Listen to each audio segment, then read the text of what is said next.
بسم اللہ الرحمن الرحیم۔ السلام علیکم ویورز، آج آپ کے سامنے ایک اور ٹاپک لے کر آئی ہوں جس کا عنوان ہے حضرت ابوبکر صدیق رضی اللہ تعالیٰ عنہ کا بیت المال سے وظیفہ۔ حضرت ابوبکر صدیق رضی اللہ تعالیٰ عنہ نبی کریم صلی اللہ علیہ وسلم کے بہت قریبی ساتھی، آپ کے یارغار اور یارسول بھی کہلاتے ہیں۔ جب خلیفہ اول منتخب ہوئے تو اس وقت ان کا پیشہ تجارت تھا، اسی طرح ان کی گزر اوقات ہوتی تھی۔ جب خلیفہ بنائے گئے تو حسب معمول صبح کو چند چادریں ہاتھ پر ڈال کر بازار میں فروخت کے لیے تشریف لے چلے۔ راستہ میں حضرت عمر رضی اللہ عنہ ملے، پوچھا کہاں چلے؟ فرمایا بازار جا رہا ہوں۔ حضرت عمر رضی اللہ عنہ نے عرض کیا اگر تم تجارت میں مشغول ہو گئے تو خلافت کے کام کا کیا ہوگا؟ فرمایا پھر اہل و عیال کو کہاں سے کھلاؤں؟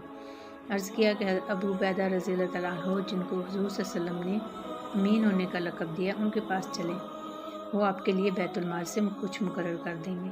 دونوں حضرات ان کے پاس تشریف لے گئے تو انہوں نے ایک مہاجری کو جو اوسطاً ملتا تھا، نہ کم نہ زیادہ، وہ مقرر فرما دیا۔ ایک مرتبہ بیوی نے درخواست کی کہ کوئی میٹھی چیز کھانے کو دل چاہتا ہے۔ حضرت ابوبکر صدیق رضی اللہ تعالیٰ عنہ نے فرمایا کہ میرے پاس تو اتنے دام نہیں کہ خریدوں۔ اہلیہ نے عرض کیا کہ ہم اپنے روز کے کھانے میں سے تھوڑا تھوڑا بچا لیا کریں، کچھ دنوں میں اتنی مقدار ہو جائے گی۔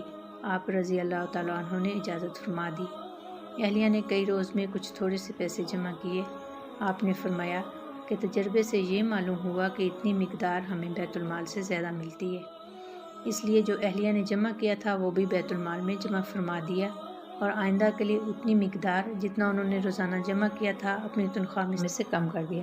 اتنے بڑے خلیفہ اور بادشاہ پہلے سے اپنی تجارت بھی کرتے تھے اور وہ ضروریات کو کافی بھی تھیں، جیسا کہ اس اعلان سے معلوم ہوتا ہے جو بخاری میں حضرت عائشہ رضی اللہ تعالیٰ عنہ سے مروی ہے کہ جب حضرت ابوبکر صدیق رضی اللہ عنہ خلیفہ بنائے گئے تو آپ رضی اللہ عنہ نے فرمایا کہ میری قوم کو یہ بات معلوم ہے کہ میرا پیشہ تجارت میرے اہل و عیال کے لیے ناکافی نہیں تھا، لیکن اب خلافت کی وجہ سے مسلمانوں کے کاروبار میں مشغول ہوں، اس لیے بیت المال سے میرے اہل و عیال کا کھانا مقرر ہوگا۔